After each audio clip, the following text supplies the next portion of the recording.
Bendiciones, mis amados, tremendo día del Señor. Bueno, la misericordia de Dios son buenas, nuevas y en abundancia cada día. Lo que me gusta es que nosotros lo único que tenemos que hacer es aprender a creer, a funcionar en la confianza de que Dios va a hacer, y eso se llama fe. Y cuando tú puedes vivir caminando, haciendo tus días diarios, olvidándote de lo pasado, porque ya lo pasado no se puede arreglar, y estás caminando en el de hoy, en los que vienen, en la confianza de la fidelidad de que lo que Dios prometió va a hacer. O sea, una fe operable, no una fe que sea difícil de explicar, difícil de hacer, difícil de ver, difícil de que funcione, sino que todos los que nos vean puedan darse cuenta que existe una creencia en una persona que está viva, que trabaja a favor de sus hijos, porque ese es un padre que no solo es protector, proveedor, sino que es consejero, es amigo, y con un gran puntaje en nuestra vida, que su fidelidad y el amor por nosotros lo hace que todo lo que nosotros oigamos de Él y que veamos que Él lo hace, Él lo va a hacer. Entonces estamos hablando de esa fe que sí funciona, esa fe que operándola da resultados. Y habíamos estado hablando en el libro de Daniel, mirando cómo este muchacho había sido educado desde pequeño en ese tipo de creencia, de firmeza, de confianza, de seguridad, de fe, de que Dios sí hacía. Entonces miramos cómo también cuando fue seleccionado por el rey, él y sus 4 amigos, porque cumplían unas funciones, tenían unos atributos que el rey estaba pidiendo, porque para moverse en fe, tú tienes que haber sido crecido en atributos que te llevan a la dependencia absoluta de Dios. Y quiero mencionar otra vez los principios que habíamos leído en él, después de que yo quería que estos muchachos fueran sanos y saludables y de buen parecer. Dice que fueran inteligentes en toda rama del saber, dotados de entendimiento para desarrollar lo que sabían, y tuvieran habilidad para discernir lo que era bueno y lo que era malo, o sea, buen juicio, buena razón, ¿cierto? Y que lo más importante, que quisieran servir, porque cuando tú alcanzas el entendimiento del conocimiento, de la sabiduría de Dios, si tú no sabes, si no la entiendes, no la puedes aplicar a tu vida. Una vez que Daniel conoció todos estos atributos de Dios que caminan en la fe, que vienen a través de su palabra, entonces él ahora estaba delante de un rey que no hablaba su idioma, y tuvo que prepararse para hablar el lenguaje del rey, para poder que todo lo que había aprendido, todo lo que él conocía y entendía, todo ese discernimiento que él podía tener sobre los espíritus que querían hacer en sus intenciones lo bueno o lo malo, pudiera servir al rey. Tenía que hablar el lenguaje. Una vez que Daniel aprende cómo comunicarse con el rey, también desde el principio decidió no contaminarse. Y todos estos puntos los hemos hablado en los temas anteriores sobre la fe. Porque cuando usted no se descontamina del mundo en que usted ha enseñado a vivir, a juntarse con las personas derrotadas que siempre se juntan, o con los que siempre están hablando el lenguaje que no es de Dios, o hacer cosas que ellos hacen, o participar de sus cosas.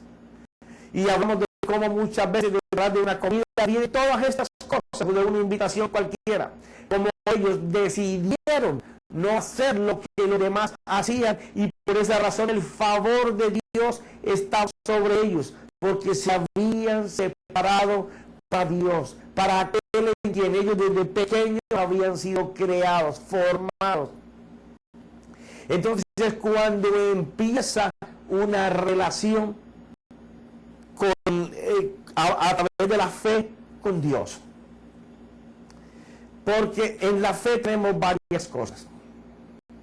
Para que la gracia de Dios se manifieste, tenemos que saber que la fe primero es de Dios.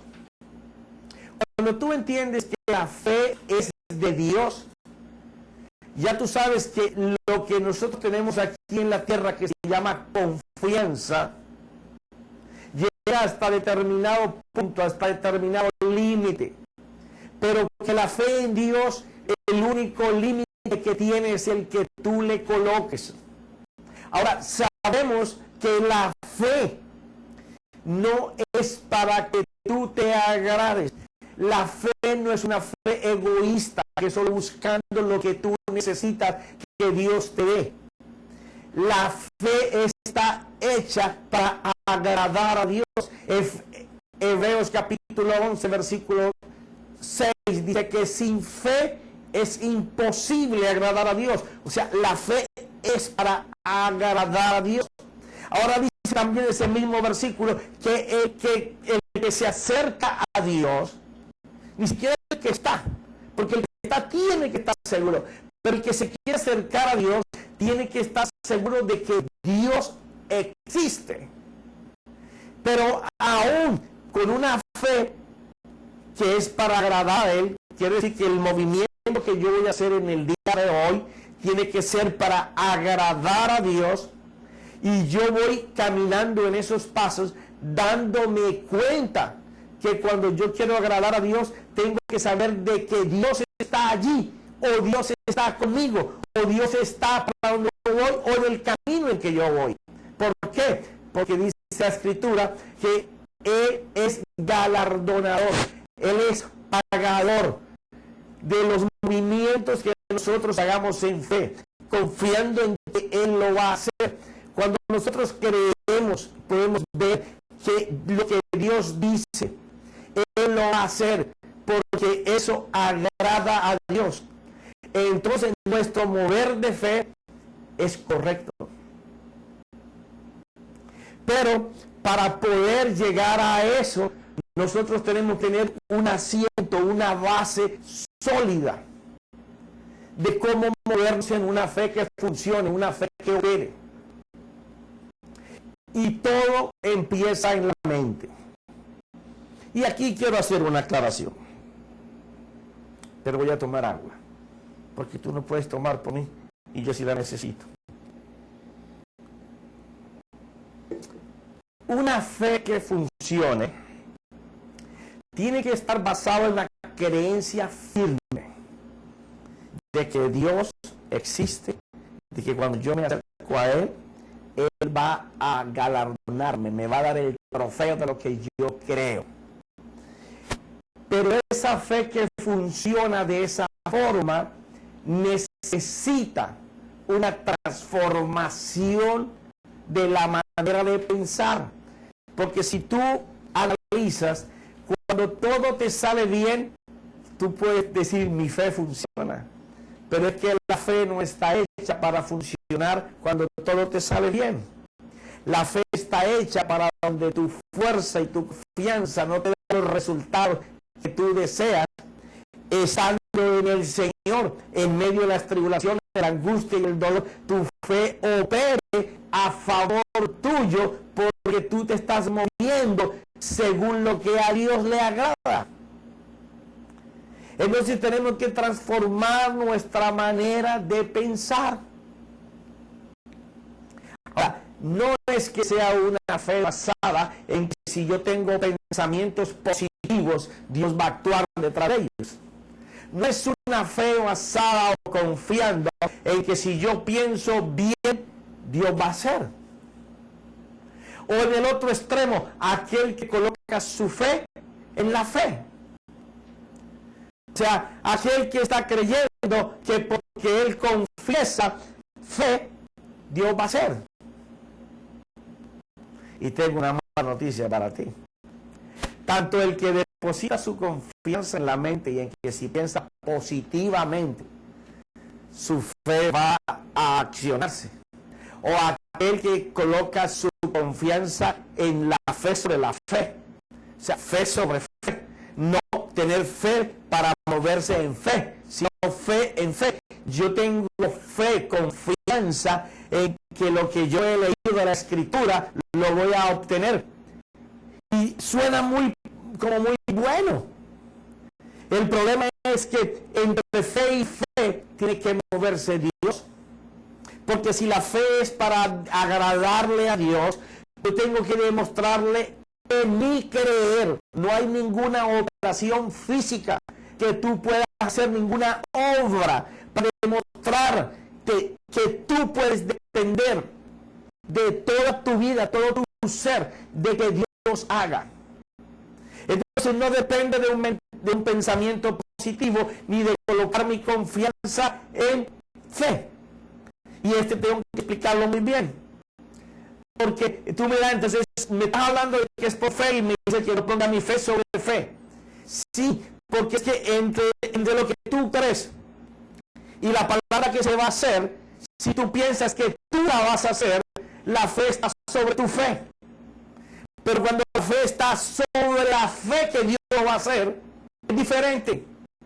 Suena parecido. Eres, como lo digo muchas veces, parecido a Calimán y Man de Cali. No. La fe tiene que ser puesta en Dios, porque es para agradar a Dios. Y dice que Él es galardonador. Quiere decir que Dios hace que lo que tú estás solicitando, que es conforme a la voluntad de Dios, Él lo haga. Entonces es una fe en Él, porque muchas veces lo recibimos porque nuestra fe está puesta en nuestra confianza, en lo que sabemos. El saber es importante, pero el entendimiento del saber es poder mirar, ver y oír que lo que tú sabes del conocimiento, con el entendimiento que te da el Espíritu, darte cuenta de que el Espíritu de Dios, en el nombre de Jesús, es el que tiene que darte el premio, la retribución, el galardón de lo que tú estás creyendo como una fe segura, certera, con una convicción de que Él va a hacer. Porque el problema es que nos aprendemos a colocar la fe sobre nuestro conocimiento. Y no entendemos que la fe puesta en nuestro conocimiento no nos va a traer nada. Es la fe puesta en que Él va a hacerlo. Esa es la que trae resultados. Profeta, ¿y cómo camina eso? Para allá vamos. Vamos a mirar por la Escritura lo que dice el apóstol Pablo. Romanos capítulo 12. Vamos a empezar ahí. Uno de mis textos favoritos. Hay muchos solamente, pero este me agrada mucho porque da una explicación muy extensa. Dice: y no os adaptéis. O sea, no es una palabra retórica de que no sigamos como estamos actuando, si lo que estamos haciendo no es conforme a la fe, porque no te está trayendo los resultados que tú esperas. Ya, no te adaptes a eso. Decide. Recuerda esta palabra que tiene que ver mucho con actitud. Decidir. Tú decides el cambio que tú deseas para tu vida.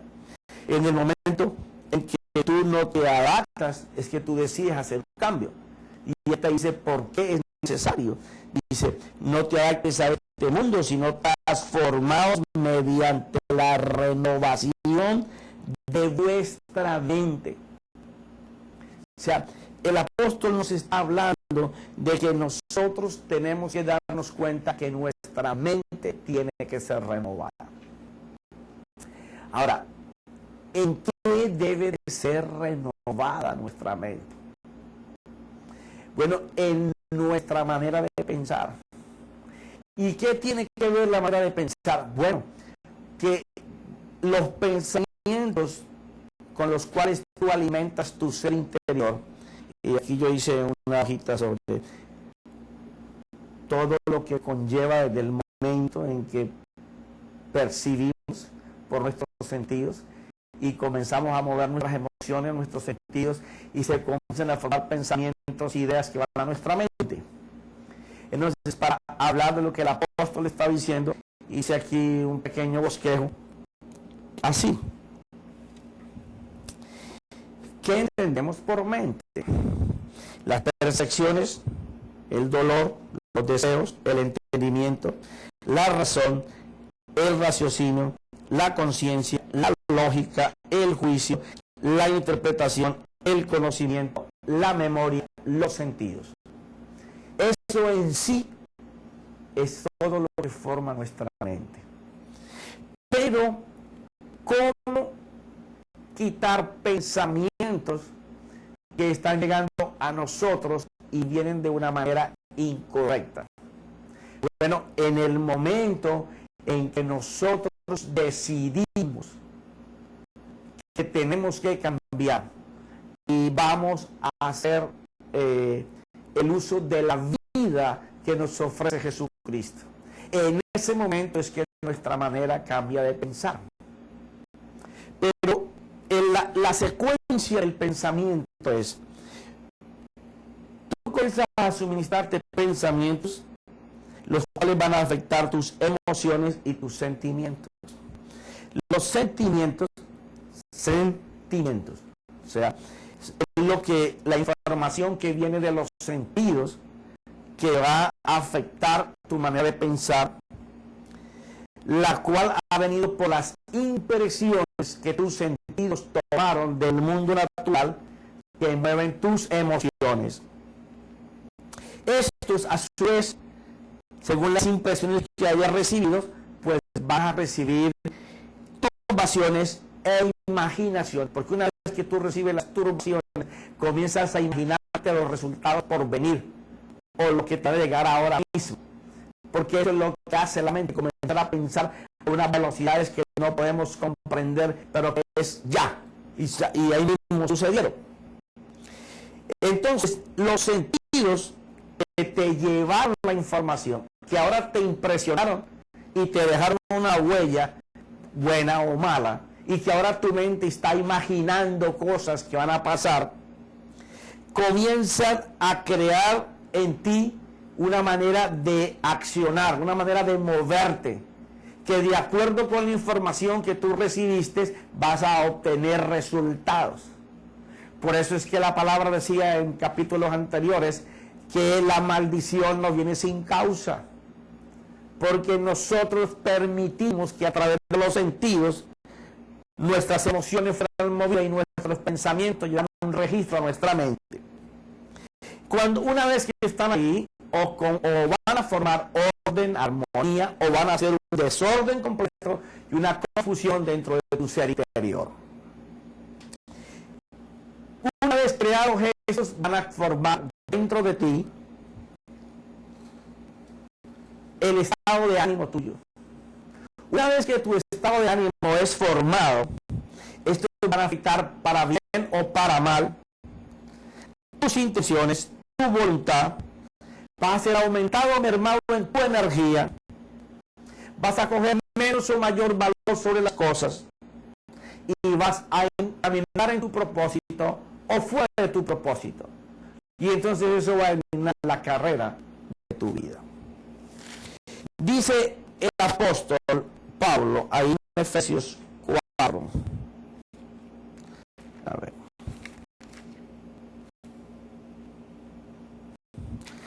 A ver, miremos a ver.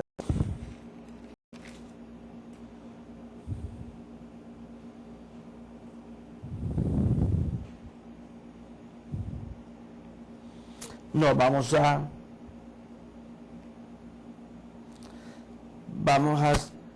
2 Corintios 11. No, ya sé a dónde vamos a ir.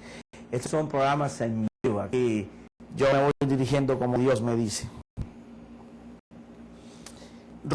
Romanos capítulo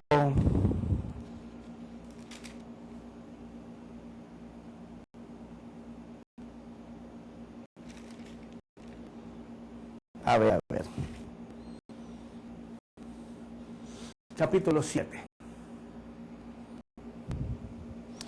versículo 15.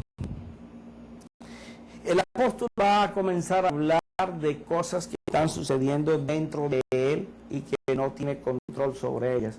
Espérate que tengo por aquí mi ejemplo. Tú sabes, estoy aquí, ¿no? Ayer el Señor me inquietaba cómo explicar esto sobre la mente, los sentidos, cómo no podemos transformarlos, ejercitarlos.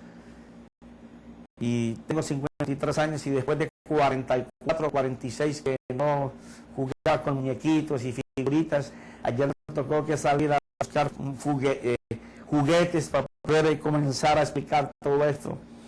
Y me la pasé toda la tarde y la noche jugando, lo que no hacía hace 46 años, ahora lo vine a hacer.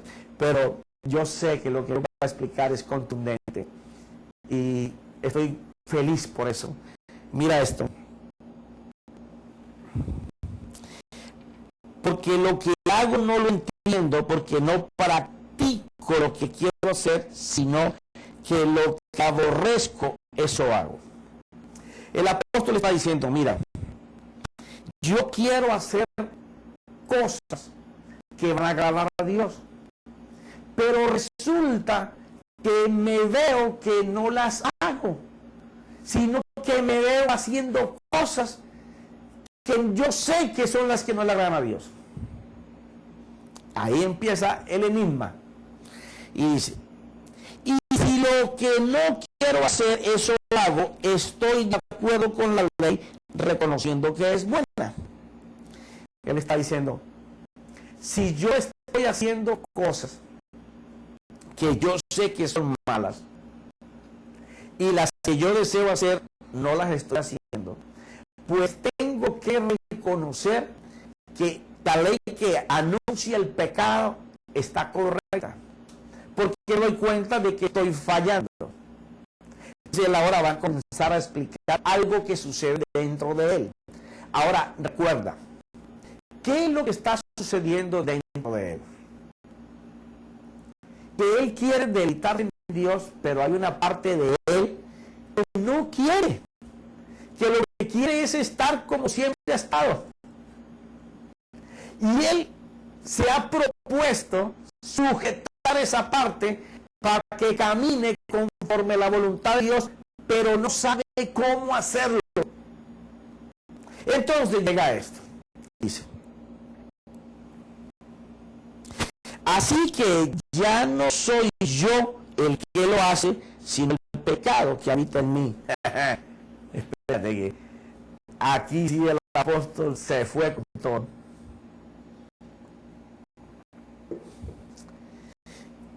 Dice lo siguiente, así que ya no soy yo el que lo hace. Ya no soy yo el que lo hace. O sea, él está diciendo, ¿viven dos personas dentro de mí? Imposible. Pero él está diciendo, hay una persona que le gusta hacer el mal y hay una que le gusta hacer el bien. Ahora yo entiendo que no soy yo el que está haciendo el mal, pero tampoco soy capaz de hacer el bien. Por eso es que es bien importante que tu fe sea en el Señor, tu confianza sea en Él, no en un pensamiento positivo o porque creer que tú confiesas palabra de Dios que representa la fe, tú vas a obtener resultados. Tú tienes que ver a Jesucristo en el Espíritu Santo operando, porque las obras de Él son las que van a ser reconocidas por el Padre y van a ser movimientos de fe, porque estamos dependiendo completa y absolutamente que Él haga. Del resto va a ser confiando en nosotros que nuestro conocimiento nos va a traer un resultado. Entonces el apóstol Pablo, que conocía mucho de la palabra, llega a esta conclusión. Ya no soy yo el que lo hace, sino el pecado que habita en mí. O sea, El pecado que entró en el hombre a causa de la pérdida en el Edén, que habita en el hombre. Tú puedes servir a Dios, ser el hombre más santo, la mujer más santa, pero si tú dejas de que el Espíritu de Dios opere en tu vida por la palabra y te apartas, el ser que le gusta pecar está sujetado, amarrado, atado, encadenado por la palabra y la operación del Espíritu. Si tú dejas de hacer la comunión con Dios, de meditar en su palabra, de orar, de interceder al Padre por una vida con Él, se vuelve a levantar el que estaba amarrado, rompiendo todas las tablas y las cadenas para volver a hacer lo que siempre ha hecho. Descuídate, deja de ir a la iglesia, deja de congregarte, deja de orar. Comienza a juntarte con la gente que te juntabas antes, a hablar como hablaban antes, y terminarás pensando y haciendo peor que como estabas antes. Quiere decir que ese personaje jamás se va a convertir, va a estar sujeto por el movimiento de fe en que nosotros caminemos. Por eso el apóstol Pablo decía que hay dos personas, una que peca y una que le gusta hacer el bien.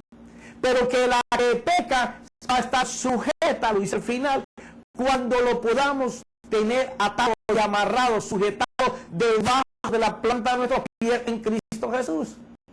Pero él sigue. Porque yo sé que en mí, es decir, en mi carne, no habita nada bueno. Y ya hemos hablado de esto. La carne no es más que los sentidos que informan el mundo físico al mundo espiritual. Pero nos acostumbramos a vivir por lo de afuera, que es menor que lo de adentro, y entonces eso que nos lleva al pecado se llama la carne, que son tus sentidos. Ya en capítulos anteriores hemos hablado de esto. En mi carne no habita nada bueno, porque el querer está presente en mí, pero el hacer el bien no. Porque ese personaje no permite que tú te deleites en Dios. No está hecho para que se mueva en Dios. Él está hecho para pecar. Entonces dice, pues no hago bien que deseo, sino el mal que no quiero, eso practico. Está hablando de una persona que comienza a moverse por lo que él ve por la vista, por lo que oye afuera, porque no tiene la comunión con el Padre. Entonces, ¿qué termina haciendo? Practicando el pecado. ¿Qué fue lo que hizo Daniel? Apartarse de la manera y la forma hasta de cómo comían. Él estaba ahí, pero él no participaba con ellos. Él estaba en las cosas de la excelencia del Padre. Por eso la gracia del Padre estaba sobre él. Entonces dice, y si lo que quiero hacer, y si lo que no quiero hacer, eso hago, ya no soy yo el que lo hace, sino el pecado que habita en mí. Así que queriendo yo hacer el bien, hallo la ley de que el mal está presente en mí. Él sabe que el que hace el mal no es el hombre de Dios. El que hace el mal es el hombre vendido al pecado. El que siempre va a estar contigo. Ese no se va a convertir jamás. Pero el deseo y la actitud de hacer el bien son las que te van a llevar a moverte en Dios. Porque en el hombre interior me deleito en la ley de Dios. Pero veo otra ley en mis miembros del cuerpo, que hace guerra contra la ley de mi mente y me hace prisionero de la ley del pecado que está en mis miembros. Aquí es tremendo el apóstol. Dice, porque en el hombre interior me deleito con la ley de Dios. Pero veo otra ley en los miembros de mi cuerpo que hace guerra contra la ley mi mente y me hace prisionero de la ley del pecado que está en mis miembros. Miserable de mí, ¿quién me libertará de este cuerpo de muerte? Mira, vamos a tratar de ilustrar esto. Mira lo siguiente. Tengo que correr mi agua porque vamos a empezar a hacer una explicación que te va a encantar.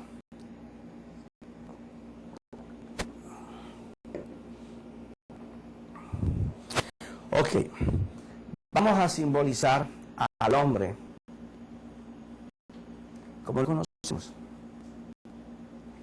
Porque es bien importante que podamos ver físicamente lo que el apóstol Pablo está narrando aquí. Aquí tenemos este personaje que vamos a llamar el hombre. Ahí está bien cuco el hombre, con esas gafas parece médico. Entonces, dice que esta persona, en su hombre interior, lo que está dentro, la esencia, se deleita en Dios, en la ley de Dios, en los principios de Dios, pero que ve otra ley en los miembros de mi cuerpo, que hace guerra contra la ley de mi mente. Ok. Dice que este señor tiene en su mente unos personajes que hacen guerra con él. Y ya narró que estos personajes viven en los miembros de su cuerpo. Entonces, quiero decirte lo siguiente aquí. Veíamos en capítulos anteriores cómo Eva vendió los 5 sentidos, no, ni los vendió, los regaló a la serpiente antigua, que era Satanás. Porque incluido Satanás estaba debajo del dominio de Adán y Eva, como lo narra el Señor en el capítulo número 1. Lo que Satanás tenía que hacerle era provocarle una impresión, una información que los pudiera comprar y ellos decidieran dejar la gloria que tenían para entregársela al que iba a ser ahora su jefe, porque iba a esclavizar sus sentidos. Y más de una vez te he explicado esto, de que los órganos físicos como tal sirven solamente para llevar información a tu ser interior. Por ejemplo, tu ojo está mirando ahora la pantalla del computador, pero tu ojo es simplemente una cantidad de músculos, nervios, que a través de, como si fueran cristales, como hicieron las cámaras, está llevando una imagen que está captando a llevarla a la mente, y allá en la mente, si ya esa imagen está registrada, del archivo de la memoria sale el código. El código es lo que quiere decir la imagen que tú estás colocando, y dice, ah, este es un computador, porque ya lo codificaste. Pero eso sucedió en un tiempo que no lo podemos ni siquiera medir, porque a nivel del movimiento de la mente. Y así mismo hace el oído y el tacto, y hay un no sé exactamente en cuál de la serie, hay una enseñanza sobre esto, porque no puedo detenerme ahora a explicar todo eso. Entonces, el apóstol Pablo está narrando que los miembros de su cuerpo, o sea, los que le llevan la información a la mente, porque él dice, los miembros de mi cuerpo hacen guerra. Oye bien esto. Pero veo otra ley en los miembros de mi cuerpo que hacen guerra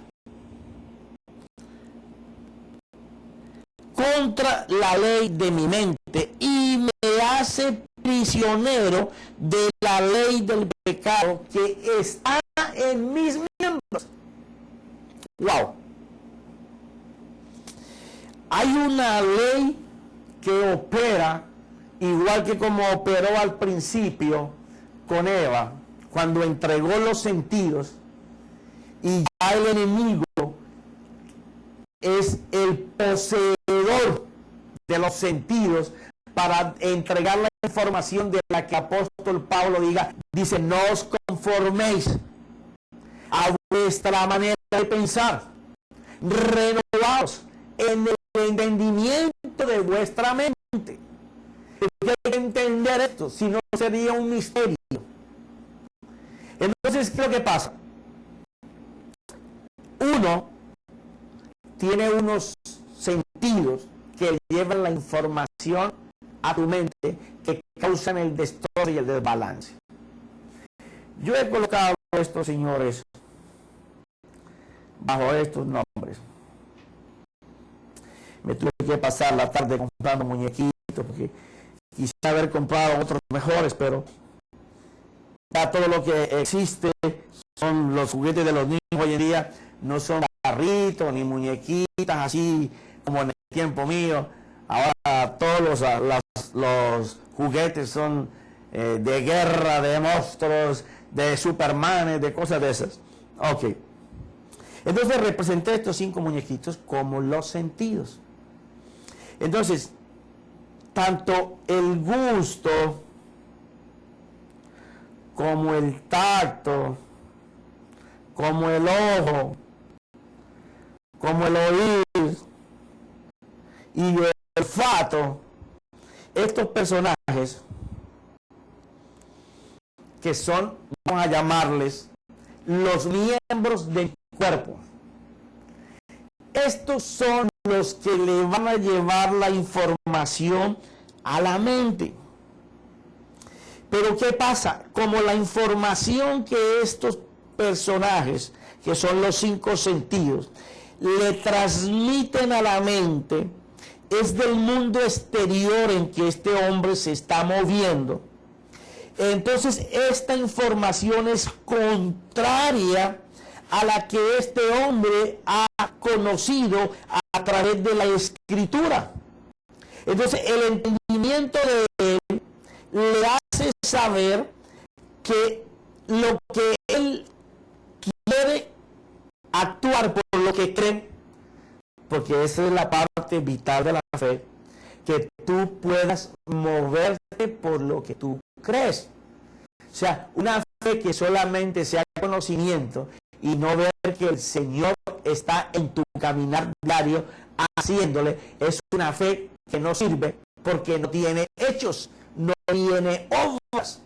Entonces, cuando él está diciendo de que estos personajes le colocan una información aquí que es no de acuerdo con el conocimiento que él vio en las escrituras y que Dios dice que él es, pues entre lo que él cree y lo que él vive hay una contradicción. Hay un enfrentamiento cuerpo a cuerpo. Hay una guerra total. ¿Entre quiénes? Entre los sentidos que te están comunicando la información de la vida que tú vives, de la realidad de tu diario vivir, contra algo que no existe, que no ves, pero que Dios te asegura que es real. Pero tú ves tu vida y tu vida es un caminar diferente a lo que Dios dice que tú tienes que cambiar. ¿Cuál es el problema? Si el entendimiento te está diciendo que lo que tú ves, lo que tú oyes, lo que tú saboreas, porque el sabor tiene mucho que ver con ¡ah, qué rico! O ¡ah, qué malo! Con lo que tú puedes decir que es bien o es malo. Con aquello que tú puedes oler como que viene malo, como que viene muy bueno. Aquellas cosas que tú puedes palpar sabiendo que van a resultar malas y que no tienen salida. Bueno, el Señor dice, mira, cuando tú ves lo que yo te digo, porque lo escuchas atentamente, entonces ya dos de tus sentidos están empezando a ser disciplinados a la manera de Dios. Porque los sentidos colocados, los sentidos que no se pueden convertir, se pueden disciplinar a que ellos obedezcan la ley de Dios y no la ley del hombre, cuando ellos están puestos, ejercitados a servicio, a favor de lo que Dios dice en su palabra, aunque va a haber guerra. El apóstol nos dice aquí que la guerra se acabó porque los sentidos ahora van a estar a beneficio de lo que nosotros creemos. No se va a acabar, se van a sujetar. ¿Por qué se van a sujetar? Porque la vida con Dios, la cual en Cristo Jesús te da la autoridad para que tú, yendo al Señor, dándote cuenta de que hay una guerra entre lo que tú vives, lo que tú haces y lo que Dios dice que puedes vivir si lo haces de tal manera, ese cambio es el que te va a llevar a que tus sentidos estén sujetos a una vida de espíritu donde tu voluntad los está obligando, los está forzando a que ellos se muevan según el entendimiento que tú tienes de la palabra. Pero sin creer que Dios es el que lo va a hacer, es imposible que tus sentidos se puedan obligar, entregar, enseñar a trabajar solamente para el reino de Dios y su justicia, porque el reino de Dios es aquí en la tierra y tú y yo somos los representantes para manifestar de ese tamaño el reino. Pero seguiremos. Esto apenas es la introducción, el abrebocas de cómo funciona la mente, los sentidos, las impresiones, las emociones, y para allá vamos. Ahora, Padre, queremos darte gracias por esa persona que se paró ahí enfrente y que tu palabra sea luz, Señor. Que si no te conocen este día, diga, yo quiero llegar a que, Señor, tú domines mis sentidos, domines mi casa, me domines a mí, me gobiernes. Señor, te entrego mi vida, mi corazón, mi sentido, mi voluntad, el albedrío, te lo entrego todo porque hasta aquí he caminado y nunca he logrado nada. Pero hoy tu palabra me está retando y yo deseo que tú hagas lo que yo no he podido hacer. Voy a botar mi confianza por la confianza que tú haces. Y esa es una fe que produce. Y si hiciste, y si dijiste, Señor, yo quiero, el Señor te ha dicho, yo lo voy a hacer. Porque eres nuestro Padre, nuestro amigo, nuestro Redentor, el que restaura todas las cosas. Así que en el nombre de Cristo Jesús, en el nombre de mi amado y dulce Señor, y en la compañía del Espíritu Santo, amén.